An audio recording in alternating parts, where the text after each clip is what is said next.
Hoje as universidades brasileiras têm entre os seus formandos 80% de analfabetos funcionais. 80%. Da independência até os anos 70 do século XX, a história social e psicológica do Brasil aparecia translúcida na literatura nacional.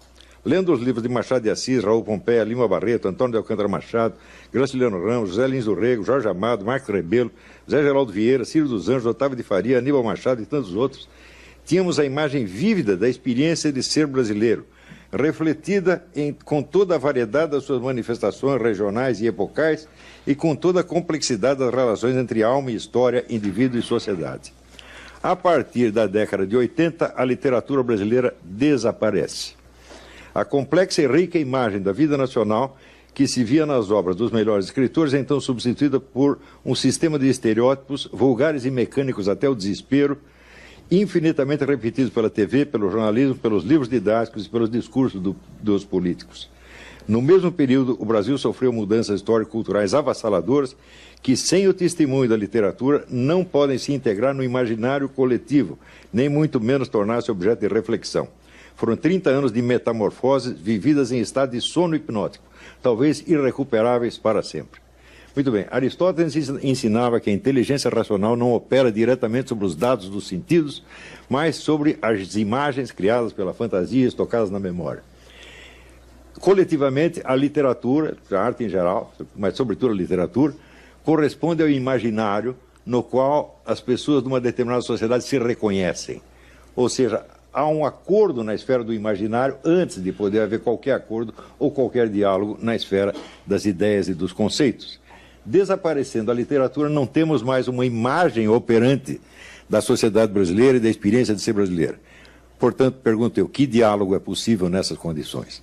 Aquilo que as pessoas não conseguem sequer imaginar ou vislumbrar juntas, como vão discutir sobre este enigma, sobre este nada, sobre esta pura interrogação?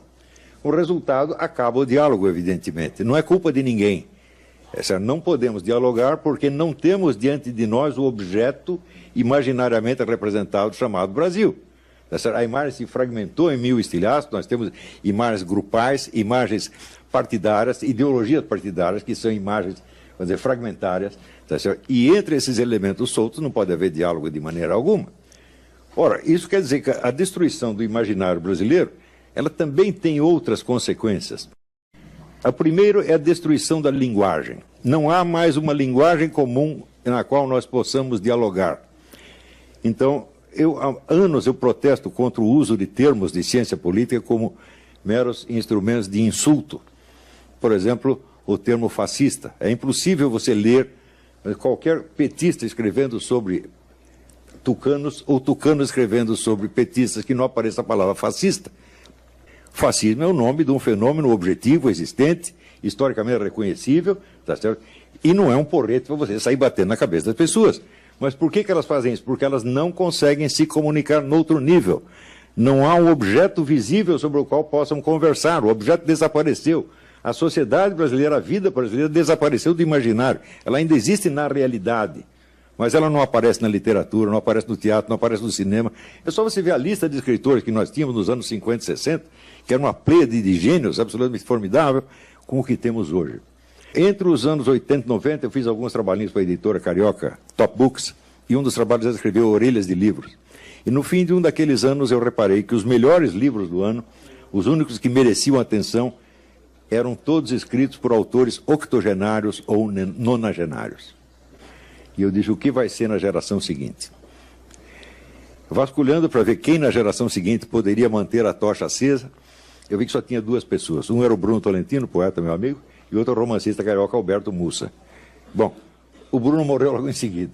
Então, se morreu todo mundo, sobrou Alberto Mussa e eu. A minha avó me deu o nome de Olavo, quer dizer sobrevivente. Foi profético, quer dizer, morreu todo mundo, sobrou eu. E agora? O que eu faço aqui? Então, em resultado desse desaparecimento, não é possível raciocinar sobre o problema da sociedade brasileira. Então, nós temos aqui sugestões soltas, soluções soltas, que não são articuláveis numa concepção de conjunto, de maneira alguma. Então, a falta de diálogo não é culpa de ninguém, não é sectarismo, não é partidarismo. É realmente uma impossibilidade.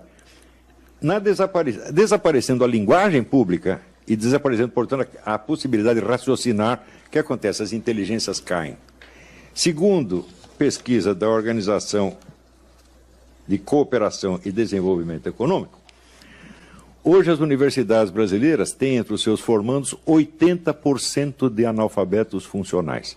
80%. Ora, quem são esses formandos? Eles são a classe dominante, são a raiz da classe dominante. Eles são futuros senadores, deputados, governadores, chefes de departamento, presidentes de empresas, etc, etc. Analfabetos funcionais. Eu confesso para vocês, há mais de 10 anos eu não consigo ler uma tese universitária de mestrado ou doutorado, e eu leio muitas por curiosidade, Nossa, que não esteja repleta de erros de gramática brutais desde a primeira página. O que é isto, minha gente? Cara Olavo, 30 segundos, por favor. 30 segundos.